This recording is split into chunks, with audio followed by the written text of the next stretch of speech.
Olá, meus amigos, tudo tranquilo? Bem-vindos aí ao canal LAN Cripto. Meu nome é Leandro Nildo Noronha, criador do canal. E quem não teve a oportunidade de assistir ao primeiro vídeo, vou fazer aqui um breve resumo. Nós falamos um pouco sobre a importância da diversificação dos investimentos. Falamos também que ainda existe uma grande parcela da população que investe em caderneta de poupança. Mostramos através de alguns números que esse tipo de investimento ele é péssimo. E como alternativa à caderneta de poupança, nós falamos sobre a assimetria dos criptoativos, né? O potencial de valorização que esse mercado tem, e esse é o foco do nosso canal, né? Falar muito mais sobre esse tipo de ativo, né? E isso nada mais é do que a gente tentar preservar o nosso dinheiro, preservar o poder de compra do nosso capital investido, né? Então, o foco principal do canal é educar no sentido de trazer informações, de trazer conteúdo a respeito desse mercado de criptoativos que ainda é muito incipiente, é muito recente, então tem muito mito ainda por trás, né? Então a ideia aqui é esclarecer. E no vídeo de hoje nós vamos aprofundar, né, um pouco mais sobre o Bitcoin, que é a principal criptomoeda, a moeda mais antiga, a mais importante, a mais capitalizada. Então, fiquem aí, logo após a vinheta a gente se vê.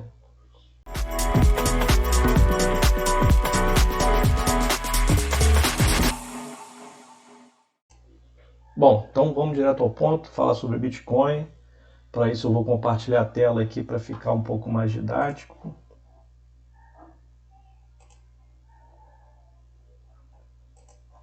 Então, Bitcoin é uma moeda digital, descentralizada e que não necessita de terceiros para funcionar. Apesar daqui da figura que eu coloquei, a moeda aqui, né, a moeda real, né, bem parecido com o nosso R$1, mas no fundo ela é virtual, é uma moeda digital, tá? Só para deixar isso bem claro. Bom, fazer aqui um breve histórico, né, do Bitcoin, acho que vale a pena entender como que ele foi criado, de onde ele surgiu, de onde ele veio, quem foi a pessoa que criou. Então ele foi, o white paper dele, o white paper é um resumo do projeto, né, seria mais ou menos isso, né? Ele foi publicado em novembro de 2008, né, criado em 2009 pelo Satoshi Nakamoto, né? E a primeira transação aconteceu entre o próprio Satoshi e o Ralph Finney, que era o programador dele. E a primeira transação, né, de Bitcoin, ela foi feita em 2010 também.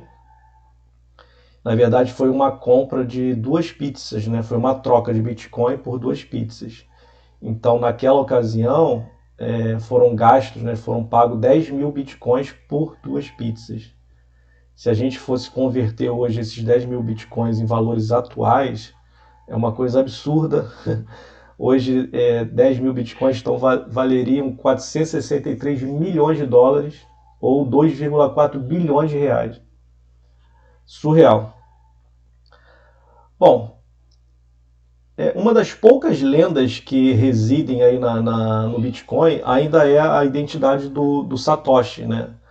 Na verdade, tem esse pseudônimo aí, Satoshi Nakamoto, mas no fundo ninguém sabe quem é, né? Se é uma pessoa, se é um homem, se é uma mulher, se é um grupo de pessoas, se é uma empresa.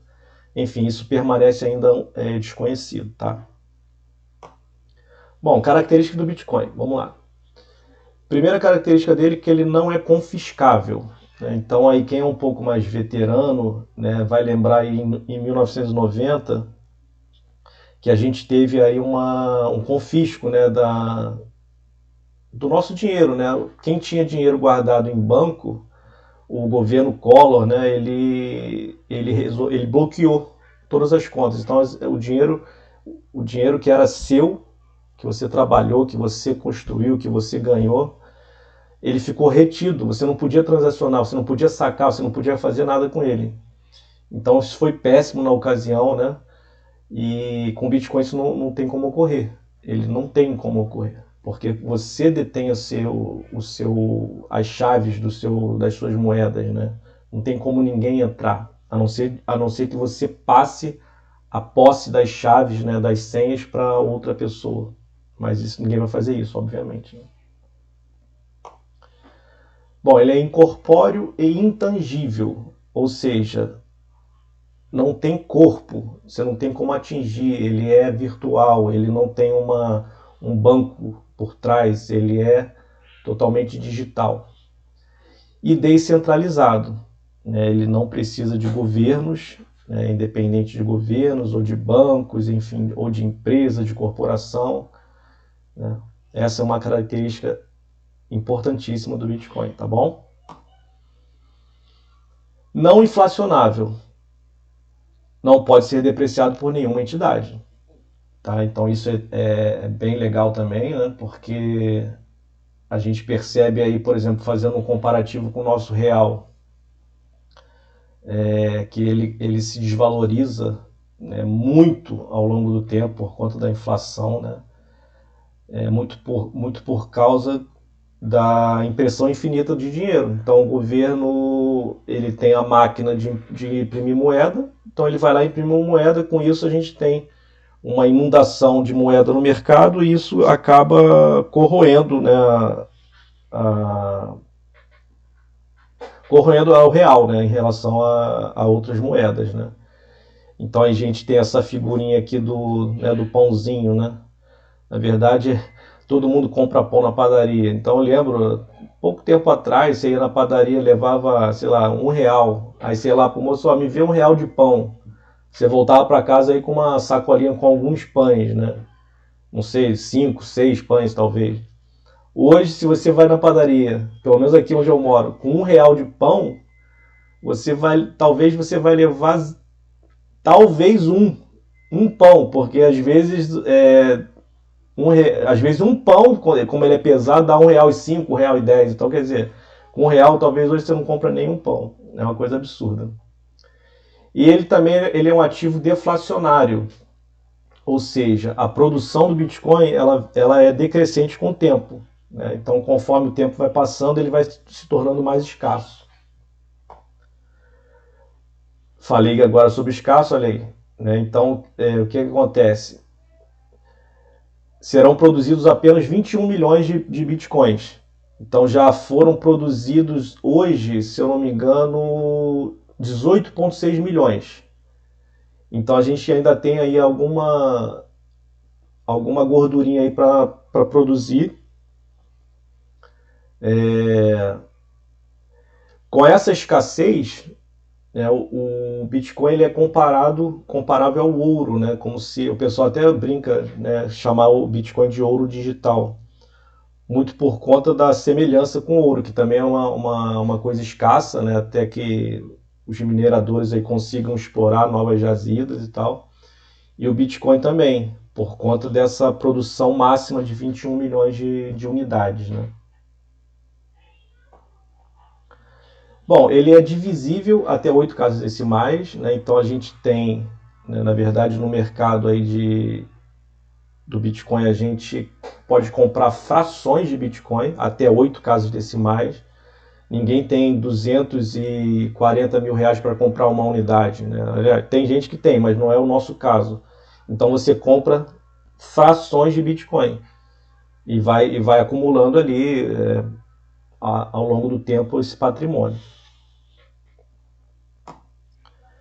Ele é rápido, né? As transações elas acontecem de forma instantânea.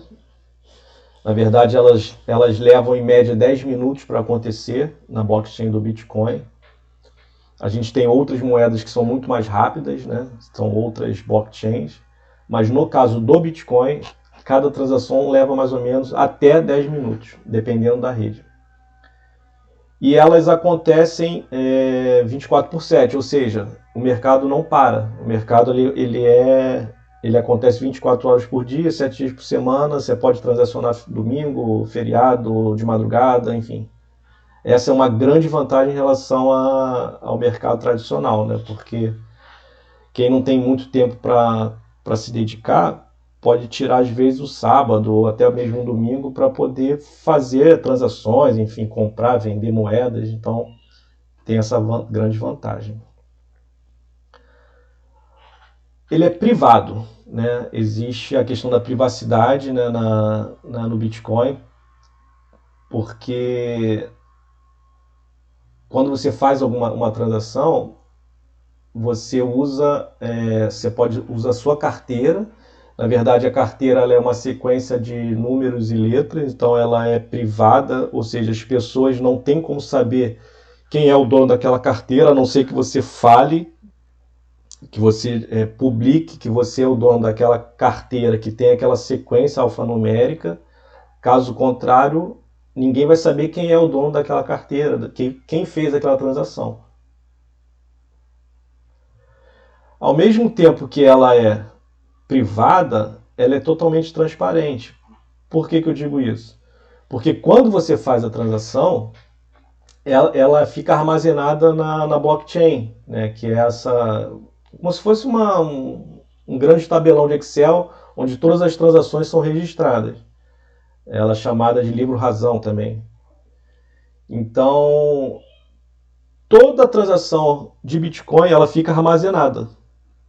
Então, desde o início do Bitcoin, você tem como rastrear todas as transações realizadas. Obviamente que você não vai saber quem fez aquela transação, mas você tem como saber quais as transações que foram feitas, quanto de Bitcoin foi transacionado, qual foi a data, qual foi o dia, enfim. É isso que torna o Bitcoin também uma ferramenta importante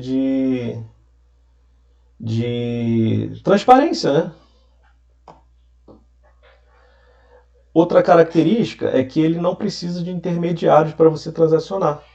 Então você pode fazer uma compra, ou uma troca, ou uma venda de pessoa para pessoa, ou peer-to-peer, ou de P2P que a gente chama, né? Não precisa de ter um banco por trás ou uma corporação por trás para garantir a transação. E aí vem a questão do be your own bank, né? Que seja o seu próprio banco. Aqui nesse caso, na verdade, você vai gerenciar os seus ativos, você é o seu próprio banco, né? Então, muito mais aqui a questão da liberdade de você investir o seu dinheiro. Você não ficar atrelado a uma corporação, a um banco, a um governo, a um banco central. Então aqui você faz seu próprio gerenciamento.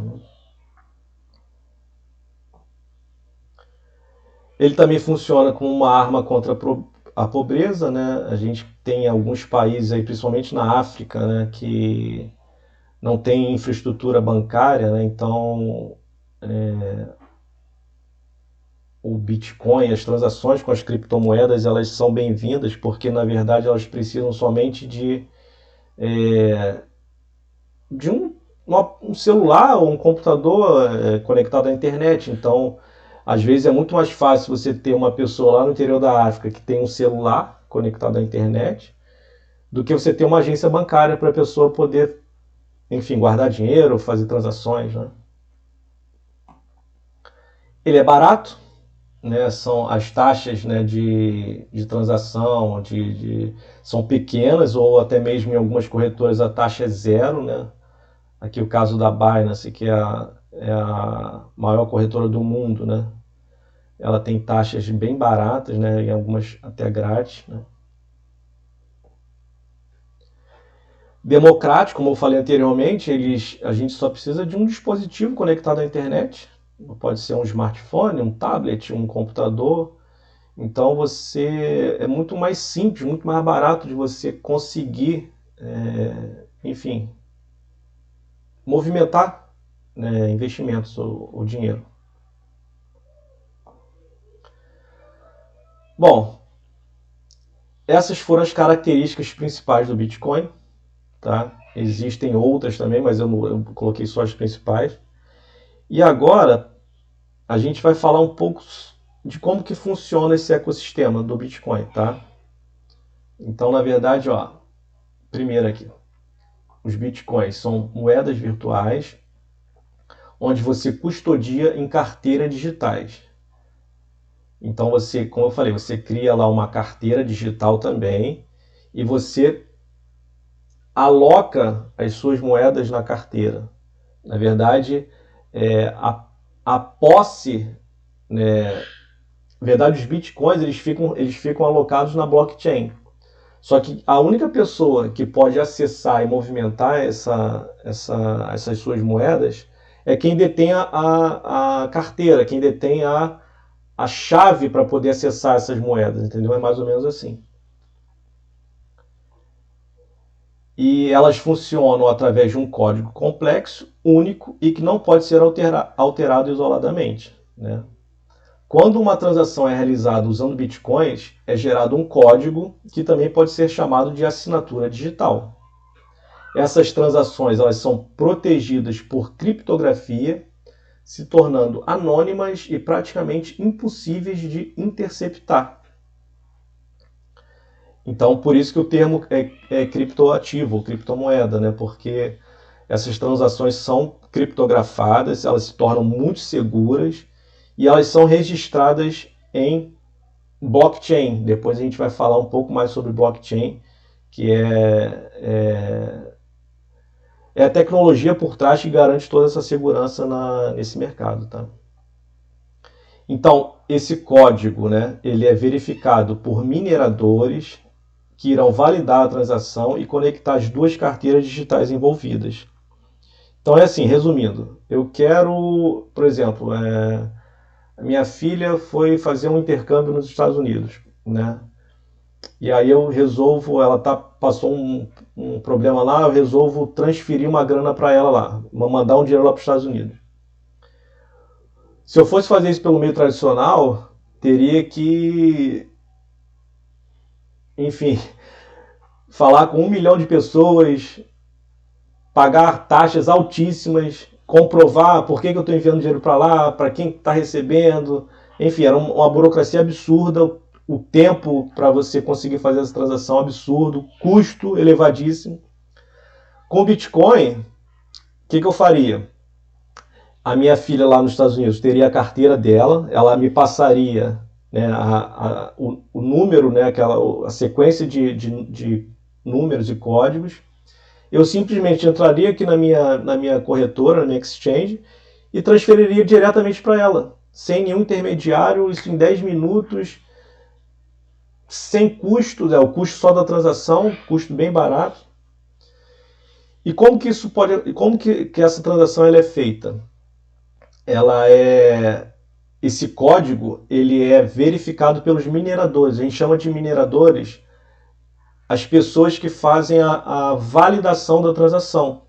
Então são cálculos matemáticos, né, que são realizados. Esses mineradores eles são descentralizados, ou seja, não existe um único minerador, uma empresa. São diversos mineradores espalhados no mundo inteiro. É isso que torna a rede segura, porque não existe somente um órgão central. Ele é descentralizado, ele é espalhado. Qualquer um pode ser minerador em qualquer lugar do mundo. Basta comprar equipamentos, enfim, investir em poder computacional para poder fazer a validação das transações. Então, basicamente é isso, de maneira resumida. Depois, o que acontece? Depois de concluída essa transação, elas são incorporadas ao blockchain. Depois que o minerador falou, olha, beleza, a carteira da minha filha lá tá ok, a carteira aqui a carteira de quem está mandando tá ok, eu tenho Bitcoin para enviar para ela, então ele validou essa transação. Depois que ele validou essa transação, esse registro fica guardado no blockchain, né? Então o blockchain comprova que a transação foi feita e garante a segurança, sem que nenhum banco centralize isso, tá? Esse registro, como eu falei, ele fica salvo, ele fica público, né? Obviamente que as pessoas não vão saber quem é quem, né? Porque a sequência de números ninguém vai saber quem é a pessoa que está por trás. E os mineradores que garantiram essa transação, que fizeram os cálculos e garantiram a validade dessa transação, o que eles recebem? Eles recebem recompensas. Recompensas em quê? Em bitcoins, né? Ou frações de bitcoins. E aí quem recebeu o pagamento em bitcoin pode trocar por dinheiro ou permanecer investido em bitcoin. Então, o ecossistema é bem...